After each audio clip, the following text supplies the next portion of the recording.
Hello students, आज मैं लेकर आया हूँ आपके लिए पावर इलेक्ट्रॉनिक्स एंड डिवाइस का पार्ट 2। जैसे कि मैंने आपको इससे पहले के वीडियो पर बता दिया था पावर इलेक्ट्रॉनिक डिवाइसेस कौन कौन सी है, पावर ट्रांजिस्टर कौन सा है। अब मैं आपको बताऊंगा कि आज वोल्टेज स्टेबलाइज़र क्या होता है और हम इसका कैसे उपयोग करते हैं, यह कैसा दिखता है, इसके अंदर कौन कौन से इक्विपमेंट लगे हुए होते हैं। तो चलिए शुरू करते हैं हम आज की टॉपिक को लेकर, वोल्टेज स्टेबलाइज़र। तो जैसे कि मैंने आपको बताया था, वोल्टेज स्टेबलाइज़र घरेलू विद्युत परिपथ उपकरण जैसे rectifier, mixer, grinder, television, VCR, water cooler, air conditioner में सप्लाई वोल्टेज में उतार चढ़ाव का प्रभाव बहुत ही ख़राब होता है। जैसे कि हमारे घरों पे आने वाली जो बिजली होती है उस पे कभी वोल्टेज अप हो जाता है, कभी 220 आने लगता है, कभी 230 आने लगता है, यहाँ तक कि घरों पर 200 वोल्ट भी वोल्टेज आने लगता है। तो ये जो वोल्टेज होता है, ये वोल्टेज में बहुत ही उतार चढ़ाव होता है, जिससे कि हमारे घर के जो विद्युत परिपथ उपकरण होते हैं उन्हें बहुत ही नुकसान पहुंचता है। अर्थात सप्लाई वोल्टेज में उतार चढ़ाव से ये जो हमारे डिवाइसेस है यह ख़राब तक हो सकती है। तो इसको नियंत्रित करने के लिए हम एक युक्ति का उपयोग करते हैं जिसे हम स्टेबलाइज़र का कहते हैं। स्टेबलाइज़र जैसे कि आप देख सकते हो, स्टेबलाइज़र जो कि साधारणतः बाहर से कुछ इस प्रकार का दिखाई देता है। देख सकते हो, इस पे एक वोल्ट मीटर लगा हुआ है, एक ग्रीन कलर का इंडिकेटर लगा हुआ है, एक स्विच लगी हुई है और एक रोटरी सिस्टम लगा हुआ है। तो स्टेबलाइज़र बाहर से हमें इस प्रकार का दिखाई देता है। अब हम बात करें कि स्टेबलाइज़र हमें कितने प्रकार के देखने को मिलते हैं। तो हमें पहले जो स्टेबलाइज़र आते थे वह मैनुअली कंट्रोल वोल्टेज स्टेबलाइज़र आते थे। इसको हम मैनुअली कंट्रोल करते थे, अर्थात हमारे द्वारा जब हमें आवश्यकता होती थी वोल्टेज को बढ़ाने की या वोल्टेज को घटाने की, जैसा हमारा वोल्टेज होता था उस हिसाब से हम पहले मैनुअली कंट्रोल वोल्टेज स्टेबलाइज़र का उपयोग करते थे। लेकिन समय के बदलाव होते होते अब आदमी की ज़रूरतों को कम करते हुए देखा गया, जब हमें वोल्टेज अधिक की ज़रूरत है तो यह ऑटोमेटिकली हमारा वोल्टेज को बढ़ा देता था, और जब हमें वोल्टेज की कम ज़रूरत है तो यह ऑटोमेटिकली वोल्टेज को घटा देता था। तो अब ये जो स्टेबलाइज़र आ गए हैं इन्हें हम ऑटोमेटिक कंट्रोल वोल्टेज स्टेबलाइज़र कहते हैं। अगर आपसे पूछा जाए स्टेबलाइज़र कितने प्रकार के हैं तो आपको बताना है 2 प्रकार के, एक मैनुअली और एक होता है ऑटोमेटिक। ठीक है, चलिए हम आगे बढ़ते हैं अपनी वीडियो में। अब हम बात करें मैनुअली कंट्रोल वोल्टेज स्टेबलाइज़र की। तो जैसा कि मैंने डायग्राम के द्वारा आपको बताया हूँ, ये है मैनुअली कंट्रोल वोल्टेज स्टेबलाइज़र। आप देख सकते हैं इस पे भी आपको एक वोल्ट मीटर लगा हुआ है जो कि आपके घर पे आने वाले वोल्टेज को शो करता है। इसके बाद एक स्विच लगी हुई है जिसे हम चालू या बंद करते हैं। अब इसमें होता क्या है, तो इसके अंदर auto transformer, neon indicator, volt meter, voltage control switch, high low switch आदि होते हैं। ठीक है, ऑटो ट्रांसफार्मर होता है। ऑटो ट्रांसफार्मर ऑटोमेटिकली वोल्टेज को कम या ज़्यादा करने के लिए कार्य किया जाता है। नियॉन इंडिकेटर होता है जो कि इंडिकेट करता है कि हमें कब वोल्टेज अधिक आ रहा है, तब ऑटोमेटिकली यह इंडिकेट करके हमें बता देता है कि हमारा घर का वोल्टेज बहुत ज़्यादा है या कम है, तब भी यह इंडिकेट हो जाता है। इसके बाद आपको देख सकते हो वोल्ट मीटर। जैसे कि मैंने आपको पहले बताया था, वोल्ट मीटर का उपयोग वोल्टेज को मापने के लिए किया जाता है। अब वोल्टेज कंट्रोल स्विच, तो यहाँ वोल्टेज को कंट्रोल करने वाली एक स्विच होती है और हाई लो स्विच आदि इसके अंदर हमें देखने को मिलते हैं। अगर हम बात करें, यदि हमारा वोल्टेज काफ़ी अधिक है तो हाई लो स्विच को लो पोजीशन में कर दिया जाता है। हाई लो स्विच को हम कहाँ में कर देते हैं, लो पोजीशन में कर देते हैं यदि वोल्टेज कैसा है, हाई है तो, या काफ़ी अधिक है तो।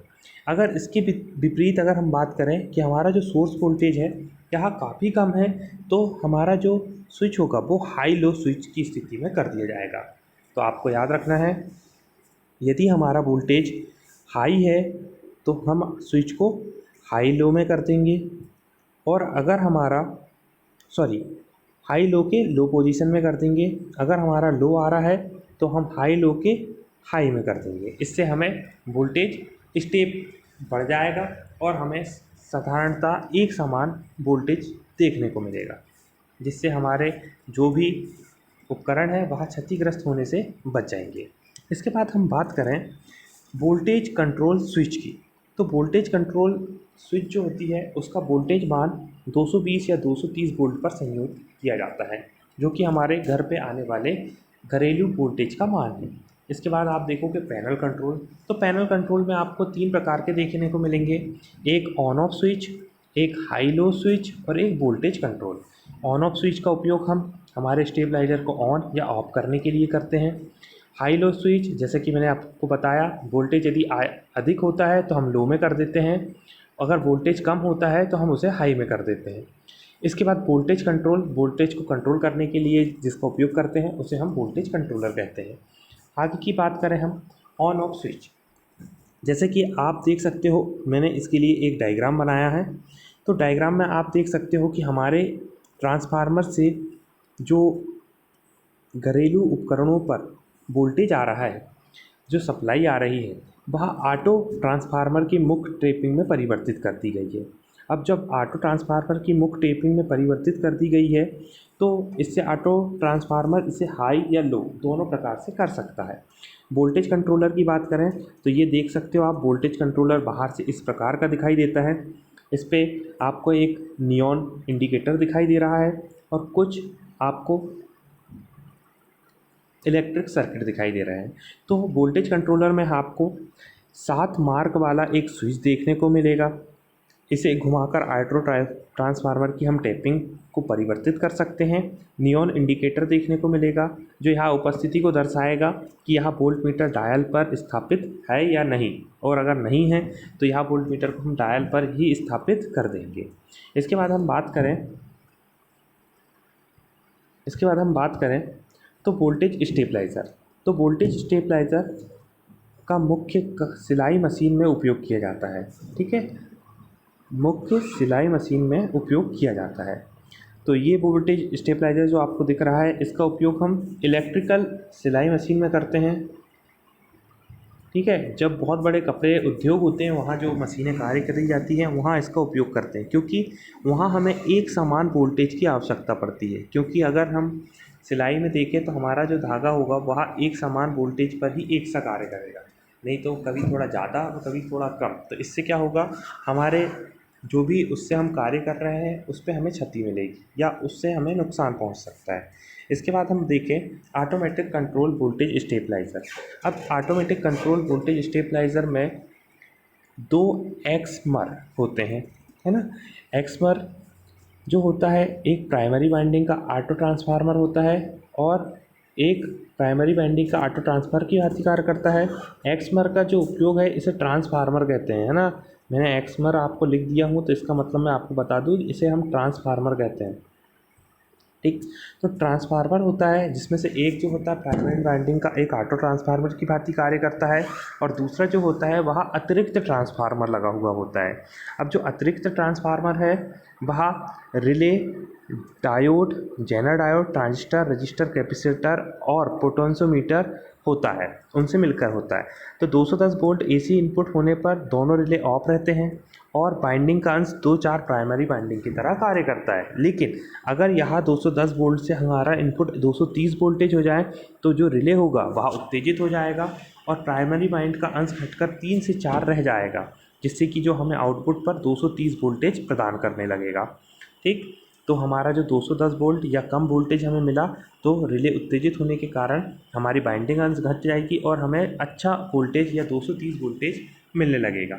अगर इसी की हम बात करें कि हमारा जो वोल्टेज है वो बढ़ गया, 250 वोल्ट हो गया, तो 250 वोल्ट की स्थिति में जो हमारा K1 रिले होगा वह उत्तेजित हो जाएगा और सेकेंडरी बाइंडिंग का अंश घटकर 2 से 4 हो जाएगा और हमें बाद में कितना वोल्टेज देने लगेगा, ये भी 230 वोल्टेज। तो हमने ये देखा 210 वोल्टेज अर्थात कम वोल्टेज पर भी हमारा जो K2 रिले था वो उत्तेजित हो जा रहा था, 250 वोल्ट पे भी हमारा जो K1 रिले था वह उत्तेजित हो जा रहा था और दोनों पे सप्लाई हमें एक समान 230 वोल्ट मिलते रह रही थी। इससे वोल्टेज का स्टेबलाइज़र हो गया, अर्थात वोल्टेज हमें एक समान विद्युत विभव प्रदान करने लगा। इसके बाद हम बात करें रिले, तो रिले का प्रचालन एक वोल्टेज कंपैरेटर के द्वारा नियंत्रित किया जाता है, जो प्रतिरोधक R1 4K7 और 9 वोल्ट के जीना डायोड से बनाया जाता है। इसके बाद हम बात करें तो जीना डायोड के R5 वोल्टेज का मान 9 वोल्ट से अधिक हो जाने पर ट्रांजिस्टर जो होता है हमारा BC147 उसका बेस धनात्मक बायस पर हो जाएगा और वह चालू हो जाएगा और कलेक्टर पर करंट प्रभाव प्रारंभ हो जाता है। इसके बाद हम बात करें तो यह डायोड T1 कंपैरेटर परिपथ को DC वोल्टेज प्रदान करता है और डायोड D2 रिले कॉइल के माध्यम से ट्रांजिस्टर के धनात्मक आपूर्ति प्रदान कर देता है। इसके बाद हम देखते हैं आपके सामने हमने फिल्टर कैपेसिटर जिस पे R2 बेस धारा निम्नलिखित प्रतिरोध है वोल्टेज स्टेबलाइजर का एक डायग्राम बनाया है।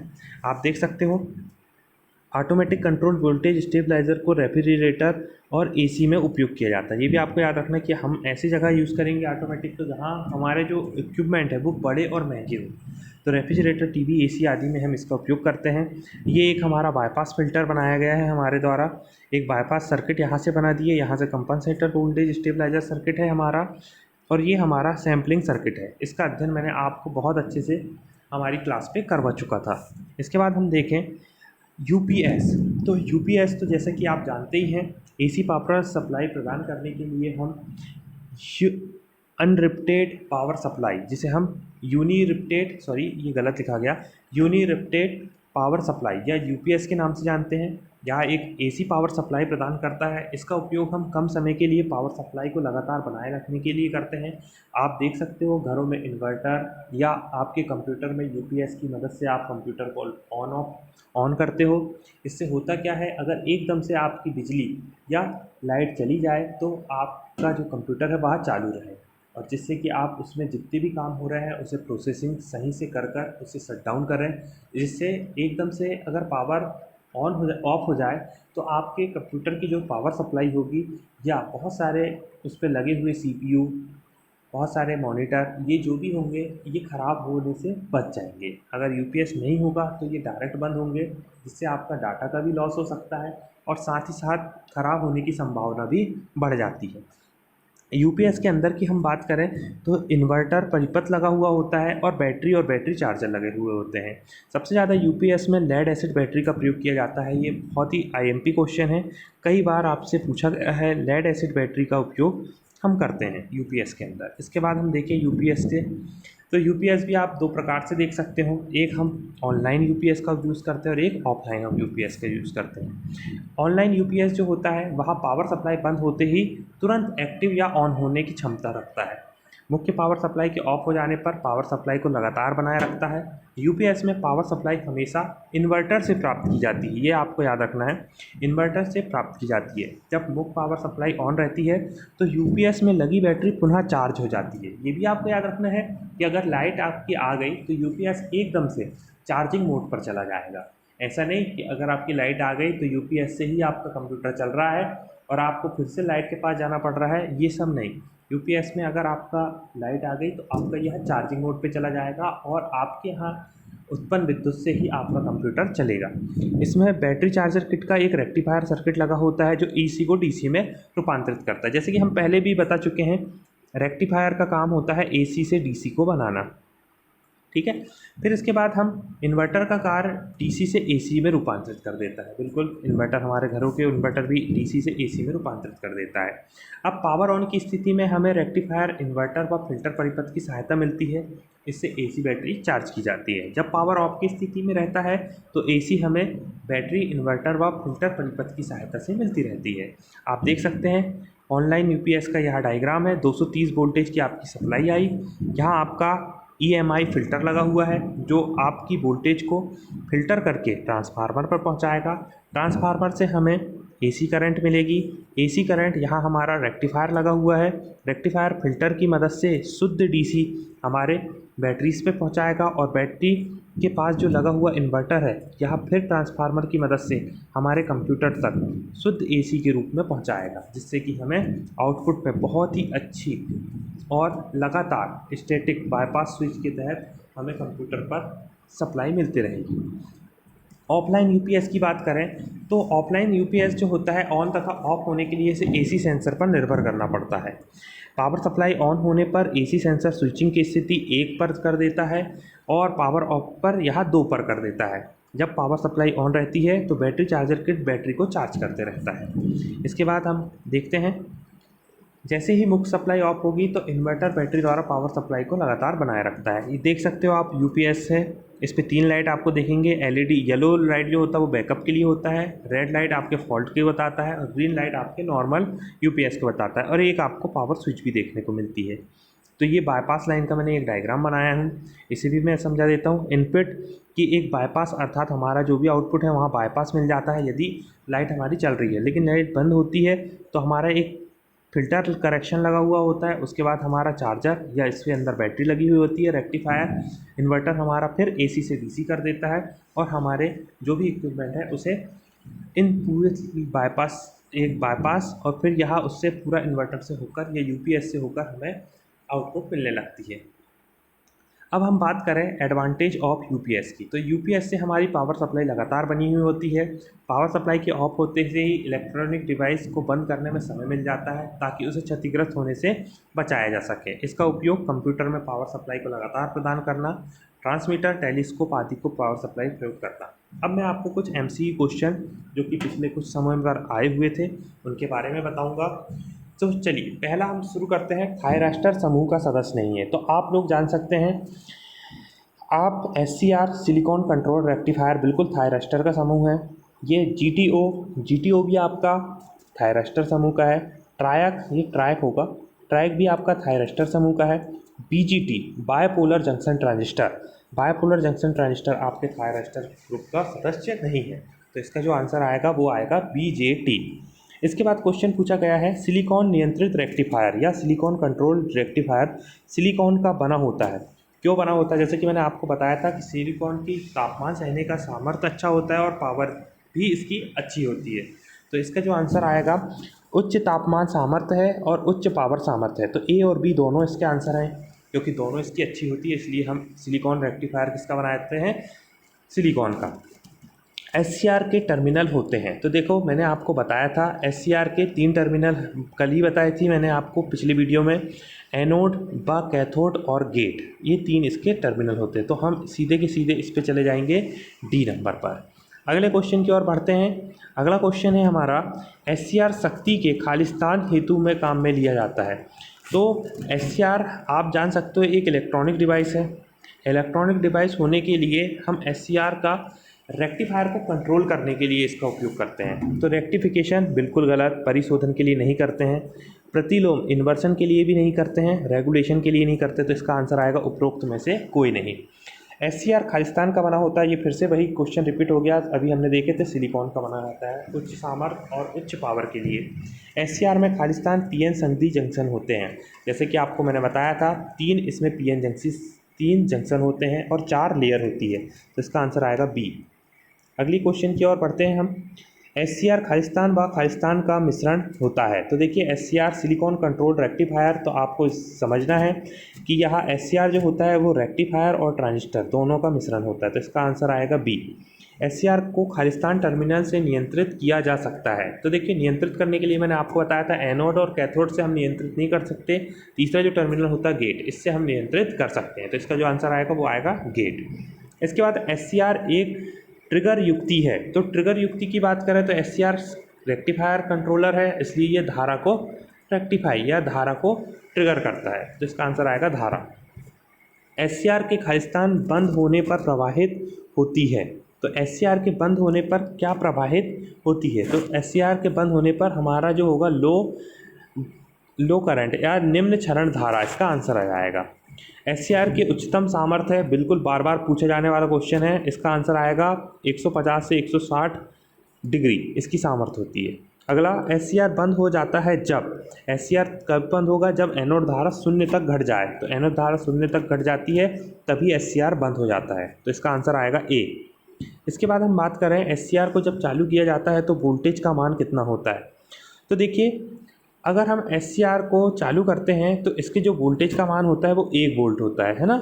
तो इसका आंसर 1 वोल्ट तो इसमें कहीं लिखा नहीं है, लेकिन यही इसका D में 1 वोल्ट कर लो आप, ये थोड़ा सा मिस प्रिंटिंग हो गई। तो इसका जो आंसर आएगा वो आएगा 1 वोल्ट। SCR सिलिकॉन का बना होता है, क्यों? अभी मैंने आपको बताया था, क्योंकि इसमें निम्न लीकेज धारा प्रवाहित होती है, उच्च सामर्थ्य होता है, उच्च पावर होता है, तो इसका आंसर आएगा सी। SCR को और क्या कहा जाता है? तो जैसे कि आपको पता होगा ये थायरिस्टर ग्रुप का है, तो इसे थायरिस्टर के नाम से भी जाना जाता है। इसके बाद हम बात करें थायरिस्टर को क्या कहा जाता है, तो थायरिस्टर जो है हमारा ये DC में काम करता है और DC स्विच की भांति प्रयोग करता है, इसलिए हम इसे क्या कहते हैं, DC स्विच। अगली बात करें पावर ट्रांजिस्टर के लिए असत्य कथन है, तो पावर ट्रांजिस्टर के लिए यह एक स्विच की भांति कार्य करता है, बिल्कुल पावर ट्रांजिस्टर स्विच की भांति कार्य करता है। इसकी स्विचिंग स्पीड तेज होती है, बिल्कुल स्विचिंग स्पीड तेज होती है। इसकी संरचना समान ट्रांजिस्टर के समान होती है, बिल्कुल गलत बात है, पावर ट्रांजिस्टर की संरचना समान ट्रांजिस्टर जैसी नहीं होती, तो ये कथन जो होगा वो असत्य होगा। पावर ट्रांजिस्टर में निम्न टर्मिनल अग्रबायसित किए जाते हैं, तो आपको पता होगा बेस अमीटर को हम क्या करते हैं, फॉरवर्ड बायसिंग, तो इसका आंसर आ जाएगा ए। पावर ट्रांजिस्टर में निम्न में से कौन सी परत की सांद्रता सबसे अधिक होती है? ये मैंने कल ही आपको बताया था, पावर ट्रांजिस्टर में N+ की सांद्रता सबसे अधिक और N- की सांद्रता सबसे कम होती है। वोल्टेज स्टेबलाइजर का उपयोग किया जाता है, तो ये देखिए वोल्टेज स्टेबलाइजर, हम स्टेबलाइजर घरों में, घरेलू और घर में आने वाली विद्युत जो होती है वो AC होती है, इसलिए हम किसके लिए करेंगे, वोल्टेज का, AC के लिए। निम्न में से कौन सा मशीनों का समस्या निवारक रख रखाव नहीं है? मशीनों को स्नेह करना बिल्कुल रख रखाव है, मशीनों को कनेक्शन जाना बिल्कुल, मशीनों को बदल देना ये कोई रख रखाव नहीं है, मशीनें ही बदल दिया आपने तो क्या रख रखाव करना उसका। अगले क्वेश्चन की ओर बढ़ते हैं। निम्न में से मशीन ब्रेकडाउन का कारण है, मशीन ब्रेकडाउन का कारण क्या हो सकता है? मशीनों का उच्च रख रखाव ना होना, उचित स्नेहक ना होना, मशीन को गलत संकेत प्रदान करना, तो तीनों ब्रेकडाउन का कारण हो सकते हैं, इसलिए जो आंसर आएगा वो उपरोक्त सभी आएगा। पावर इलेक्ट्रॉनिक युक्तियों की विशेषता होती है, तो देखिए पावर इलेक्ट्रॉनिक में जो हाई वोल्टेज और हाई करंट, ये आपको याद रखना है। अगर पावर इलेक्ट्रॉनिक है तो आपको वोल्टेज भी हाई होना चाहिए और करंट भी, यानी उच्च वोल्टेज और उच्च धारा, तो आपका सी इसका सही आंसर है। UPS में बैटरी किट चार्जर खालिस्तान में परिवर्तित करता है, ये देखिए बैटरी किट चार्जर की बात कर रहा है, जो क्या में बदलता है, DC से AC में बदलता है, और AC से DC में बदलने वाला रेक्टिफायर होता है, ठीक है। इसे हम बैटरी किट चार्जर या इन्वर्टर भी कहते हैं, तो आपको याद रखना है इन्वर्टर भी DC से AC करेगा और रेक्टिफायर AC से DC करेगा। UPS का कौन सा भाग AC को DC में बदलता है? जैसे कि मैंने अभी बता दिया आपको, AC को DC में बदलने वाला रेक्टिफायर कहलाता है। UPS की बैटरी क्षमता कितनी होती है? तो UPS की जो बैटरी क्षमता होती है 1 घंटे 10 एम्पियर, बिल्कुल 1 घंटे तक अगर ज़्यादा यूज़ कर रहे हो, 10 एम्पियर का लोड है तो आपका 1 घंटे चलेगा, 5 एम्पियर का लोड है तो 2 घंटे चलेगा। ए और बी दोनों, ये ए और बी दोनों, ये C और D दोनों आंसर हो सकते हैं, यहाँ दोनों नहीं होगा, प्रिंटिंग मिस्टेक हो गई। UPS का अर्थ है, तो UPS का मैंने बताया था अनइंटरप्टेड पावर सप्लाई, तो अनइंटरप्टेड पावर सप्लाई अर्थात C इसका आंसर हो जाएगा। तो यहाँ तक हमारा जो क्वेश्चन था या पावर इलेक्ट्रॉनिक एंड डिवाइस का जो टॉपिक था वो क्लियर होता है आज। आशा करता हूँ आपको इस वीडियो से बहुत कुछ सीखने को मिला होगा। ठीक इसी प्रकार मैं आपको इन्फॉर्मेशन देते रहूँगा। अगर आपको किसी भी प्रकार की कोई भी इस टॉपिक से लेकर दिक्कत हो तो मुझे कमेंट पर आप बोल सकते हो। धन्यवाद।